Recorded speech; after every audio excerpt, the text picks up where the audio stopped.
Buen día, tarde, noche. Los saluda su amigo Inframundo. Espero se encuentren muy bien. Con el paso del tiempo y los relatos que nos envían, son muchas las historias contadas por los abuelos. Pero por otro lado, existen experiencias que nuestros padres vivieron en su juventud. Por esa razón, escucharás 4 relatos contados por nuestros padres. Espero los disfrutes bajo la pequeña luz de tu habitación. Comenzamos.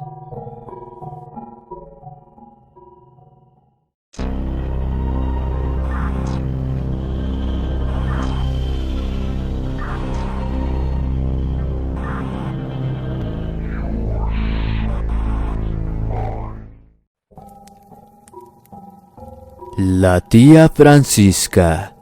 Historia basada en un hecho real.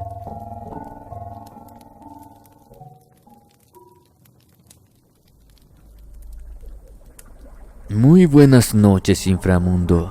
La historia que les voy a contar me la contó mi padre, cuando él tenía unos 10 años. Por su corta edad, tardó años en digerir la experiencia vivida. Llora cuando la cuenta, pero no por tristeza, sino por sentirse todavía lo suficientemente frágil para poder superarla. Yo me llamo Tiago Siqueira, y este acontecimiento es impresionantemente aterrador. Él vivía con mis abuelos en el campo. El resto de la familia estaba en la ciudad. Es por eso que durante las reuniones importantes debía viajar la familia durante horas para participar del encuentro. Pero en esa ocasión no fue una fiesta el motivo, fue un entierro, que a pesar de que mis abuelos no le quisieron mencionar en un principio, le fue inevitable notarlo cuando, por la demora, tuvieron que ir directamente al cementerio. Se humedecen los ojos de mi padre cuando cuenta que recuerda las palabras que mi abuelo le dijo al ingresar.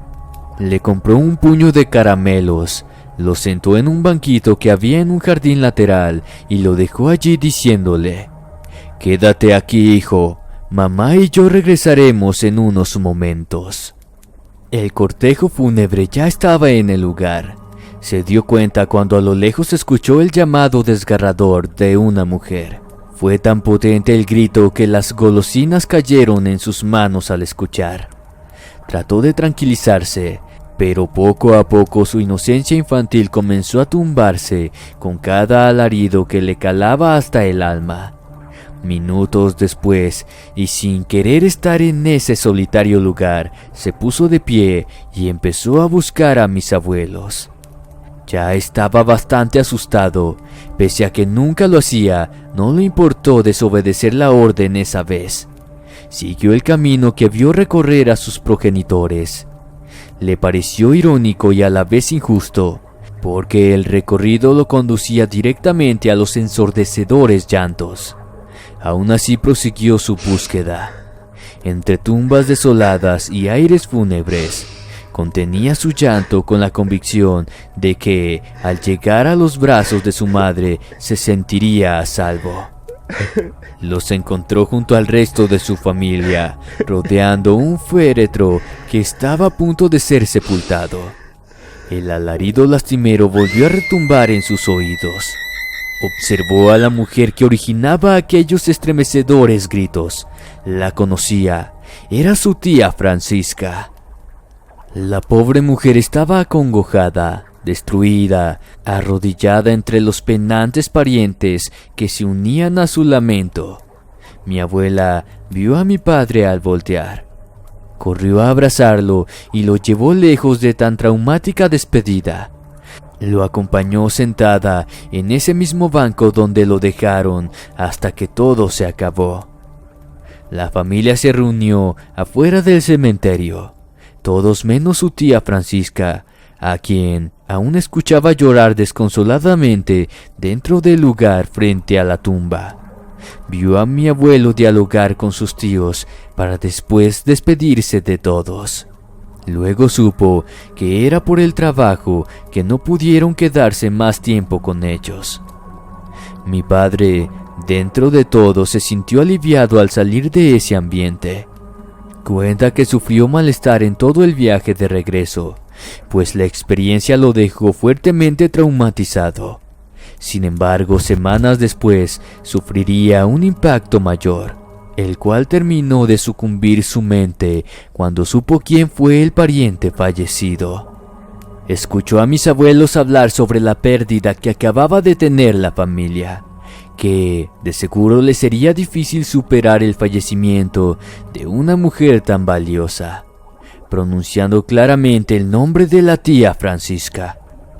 Aunque les cueste creerlo, los difuntos también lloran sus propios fallecimientos al saber que ya no estarán junto a sus seres queridos. Espero, amigos infraescuchas, que este relato haya sido de su agrado. Muchas gracias.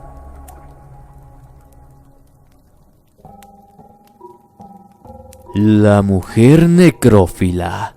Historia basada en una experiencia real.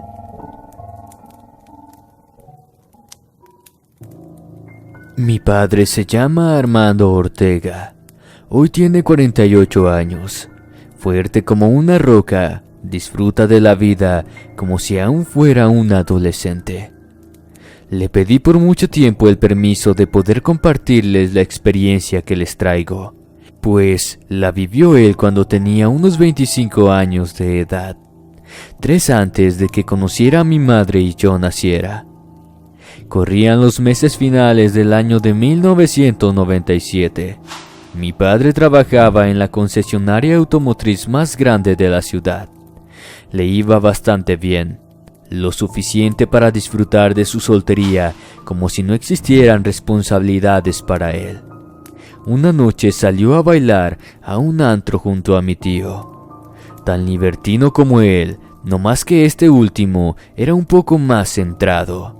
Por eso le repetía siempre que no se metiera con cualquier mujer. Se habían separado por unos momentos cuando mi padre fijó los ojos en aquella dama. La describe como una mujer hermosa, esbelta, madura, quien apenas lo vio y comenzó a coquetearle. Él no perdió tiempo. Envalentonado con los tragos que ya tenía encima, se fue directo hacia ella, olvidándose por completo de mi tío. Al día siguiente se reencontraron en la casa de mis abuelos, quienes, rigurosos a la tradición familiar, no les permitían faltar a los almuerzos domingueros. Ahí le contó la noche excepcional que pasó junto a aquella dama, haciendo alarde de que su nueva conquista se trataba nada más ni nada menos de una mujer casada. Pero a los pocos días regresó a buscar a mi tío para darle la preocupante noticia.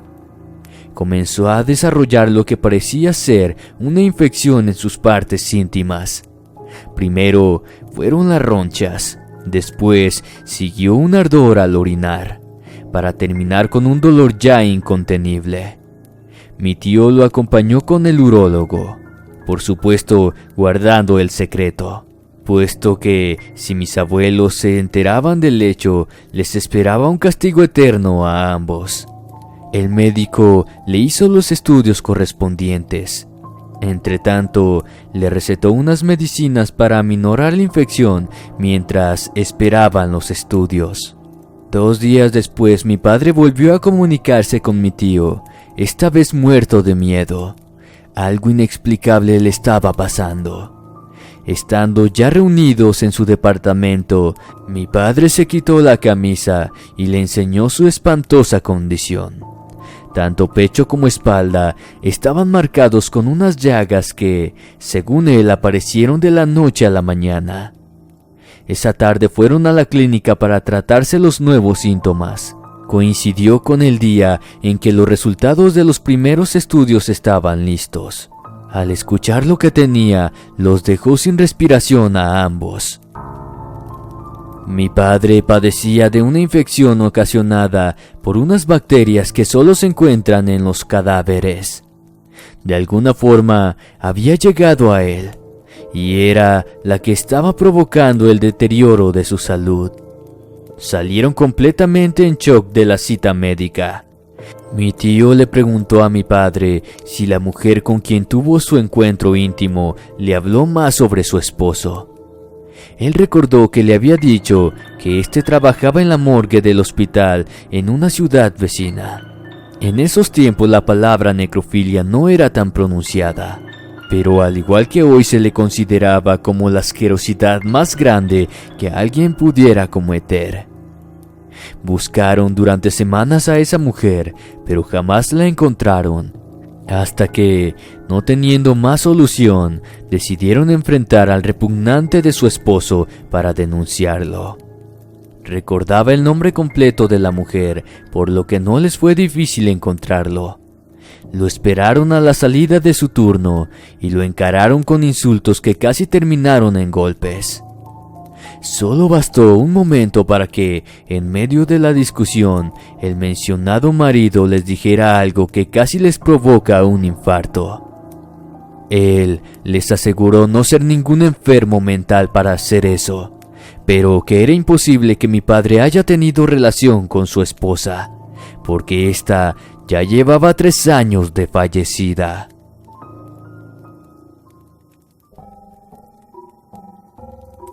La hija del Nahual. Historia basada en experiencias reales.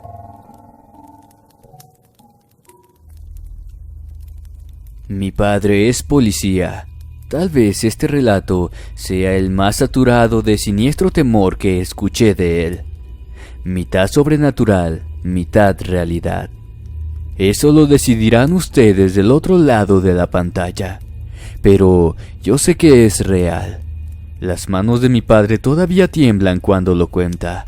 Mi nombre es Álvaro Fonseca. Esto me estremece con tan solo imaginar que pasó en mi propio pueblo muchos años atrás. Era el año de 1986. Tenía a flor de piel las andanzas juveniles de Marcelo Olivares. Un muchacho tranquilo que con su grupo de amigos no se perdían los bailes vacacionales. En esa ocasión se prepararon para aprovechar la noche como cada sábado. En ese entonces era un pueblo libre de delitos. No se conocía maldad hasta que la tragedia manchó su pureza. Elizabeth era la chica más hermosa de todas, agraciada de una belleza sin igual. Era el suspiro de todos los muchachos, entre ellos Marcelo, pero al igual que él nadie se animaba a declarársele, pues ella tenía un padre de mala fama. Todo lo que él decía se cumplía. Es así que bajo los efectos de alcohol juraba a viva voz que aquel que pretendiera a su bella hija moriría irremediablemente. Para algunos eran palabras de un viejo borracho, para otros era la sentencia maldita del brujo nahual del lugar. Esa noche las estrellas parecían brillar menos.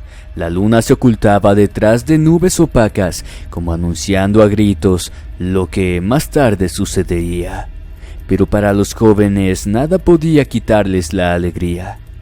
Marcelo disfrutaba en compañía de sus amigos en el salón de baile, inclusive estando Elizabeth presente, quien con su danzar cautivaba la mirada de todos y eso aumentaba más su atención por ella. Un grupo de 3 forasteros llegaron pasada la 1 de la mañana. Los reconocieron como unos jóvenes conflictivos de otro pueblo, quienes al ver a Elizabeth la pretendieron en toda la noche. Después que terminó el baile, Marcelo caminaba para su casa, ya separado de sus amigos. Le tocaba pasar por una arboleda carente de iluminación que a pesar de cruzarla muchas veces, siempre le daba esa sensación de incomodidad. Unos lamentos lo alarmaron al pasar casualmente por esta. Al girar advirtió 2 siluetas cubiertas de la negrura del monte. Deduciendo que alguien corría peligro, se precipitó sin vacilar, ignorando lo que sus ojos verían. Sobre unos pastizales yacía un cuerpo. Otro estaba destrozado a unos centímetros de este. Eran los forasteros, El tercero colgaba de las garras de un enorme animal que lo sostenía a la altura de su colosal tamaño. Bestia de cualidades inhumanas y tenebrosa fuerza que parecía doblegar los brazos quebrados del desdichado sufriente. Tenía sus huesos expuestos en tanto el vital líquido rojo empapaba la tierra. Era él quien gemía de dolor. Marcelo trató de dar pasos atrás sin digerir todavía lo que veía. Su único sentimiento cuerdo en ese momento era el instinto de supervivencia que lo incentivaba a salir huyendo del lugar. Torpemente volteó para emprender el escape con intenso estupor, alejándose del fatídico escenario. Este fue el testimonio que Marcelo dio a la policía cuando se presentó a declarar. Los restos de los 3 foráneos fueron encontrados en el sitio señalado. De la bestia solo hallaron unos largos fétidos pelos negros. Mi padre, quien ya era policía para entonces, le tomó la declaración, convencidos de que el brujo era la bestia culpable. Ordenaron buscarlo y encerrarlo para darle sentencia merecida. Pero cuando Marcelo pidió la palabra para finalizar su relato, dejó con el corazón fuera del pecho a todos los presentes. Había alguien más con la bestia, a quien vio muy bien antes de salir corriendo del lugar. Era el viejo brujo sentado sobre una piedra contemplando la faena, quien al verlo ratificó su amenaza diciéndole con sórdida voz: «Se los dije, quien pretenda a mi hija morirá. Ahora ella misma se encargó de hacerlo». Después de eso nunca encontraron al viejo brujo ni a la chica, que en realidad era la bestia Nahual.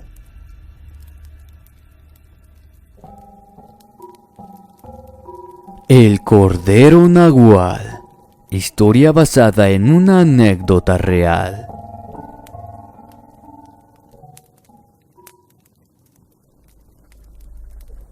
Mi padre siempre es de contar historias, y hace poco me contó una que le aconteció siendo un adolescente, cuando tenía unos 18 años aproximadamente. Tomado quizás como un relato inaudible, pero que no se aleja de la realidad que muchos aseguran haber vivido. Siempre relacionada en el misterio que esconde la peculiar vida en el campo. Me llamo Elisa Quiroz, soy la hija mayor, quien les escribe con lujos de detalle mientras mi padre está a mi lado reviviendo la experiencia. Una tarde otoñal, él se encontraba cuidando los animales. Sus padres y hermanos se dedicaban a la cosecha de los elotes, por lo que a él le tocaba la mencionada tarea. Se encontraba concentrado en su tarea cuando escuchó el balido de un cordero. Más que sorprenderlo, lo entusiasmó al ver que el ejemplar estaba cubierto de un resplandeciente pelaje negro. Estaba a solo unos metros de él observándolo sin manifestar temor alguno. Lentamente se le acercó asombrado que el pequeño animal no se inmutaba ante su presencia. Tomó una soga que traía consigo y lo ató en su cuello. Esa tarde llegó a casa con el cordero. Por obvias razones, sus padres decidieron recorrer los ranchos de los alrededores para intentar ubicar a su dueño, pero al parecer a nadie le pertenecía. Días después, ya era considerado uno más de la propiedad. Los días pasaban. El desconocido animal permanecía atado a un árbol cerca del baño de la casa, sin llamar mucho la atención. No obstante, los acontecimientos extraños comenzaron a hacerse notar desde que éste llegó. El alboroto de algunas gallinas los alertaron una madrugada. Mi padre está seguro de que solo demoraron 1 o 2 minutos para salir armados, pensando que se trataba de algún animal salvaje. Pero grande fue su desconcierto al encontrarse con decenas de gallinas sin vida. Estaban esparcidas por todo el lugar. No había rastros del culpable. No durmieron tranquilos esa noche, pero tampoco lo pudieron hacer en la siguiente, porque la mutilación volvió a ocurrir. Ahora encontraron 20 conejos por todo el piso. Sus partes estaban dispersas, dejando la tierra humedecida con sus vísceras. El límite llegó cuando el ganado vacuno también sufrió el atraco. Cansados de ser burlados por el causante, mi abuelo se propuso velar para dar muerte al intruso. Una noche mi padre se levantó para hacer sus necesidades. Al llegar al baño, vio con espanto que su cordero no estaba. Desesperado miró para todos lados, temiendo que fuera otra víctima más. Pero logró divisar algo aún más escalofriante. Un ser con facciones bestiales caminaba en 2 patas en dirección al monte. Con una de sus manos arrastraba el cuerpo de su padre. No recapacitó para buscar arma alguna. Su única reacción fue correr detrás de la aparición, gritando el nombre de mi abuelo. Los alcanzó y lo que vio corrompió su cordura de por vida. Era un animal cuyo pelaje negro reconoció al momento. Cuando éste volteó a mirarlo, ya no le quedaron dudas. Era su cordero, o al menos lo que aparentaba ser. Con su hocico ahora deformado, emitía risas escalofriantes. Una baba de desmesurada repulsión caía sobre el cuerpo inerte de su padre. Tenía garras en vez de patas y una penetrante mirada encajaba perfectamente con los de un hombre prominente de maldad. Mi padre recuerda permanecer estupefacto frente a esa monstruosidad. Todavía no logra comprender el porqué, pero después de observarlo por unos instantes, la bestia soltó a su padre para después perderse en el monte a una velocidad extravagante. Inexplicablemente mi abuelo ya no despertó. Se la pasó en su catre con una gran calentura, para posteriormente perder la vida. Dicen los allegados que por el modo de atacar a los animales, se trataría de lo que hoy se conoce como el chupacabras. Pero a mi padre le parece absurda esa teoría. Para él el chupacabras no existe, pero el innombrable disfrazado de algún animal fue el culpable, lo que hoy en día también se conoce como nahual. ¿Qué te han parecido estas aterradoras historias basadas en hechos reales, enviadas por ustedes, el público? Espero tu opinión en la caja de comentarios. Si el video te gustó, no olvides suscribirte, darle like y compartir. Sin más por el momento, me despido, no sin antes desearles dulces pesadillas. Buenas noches y hasta la próxima.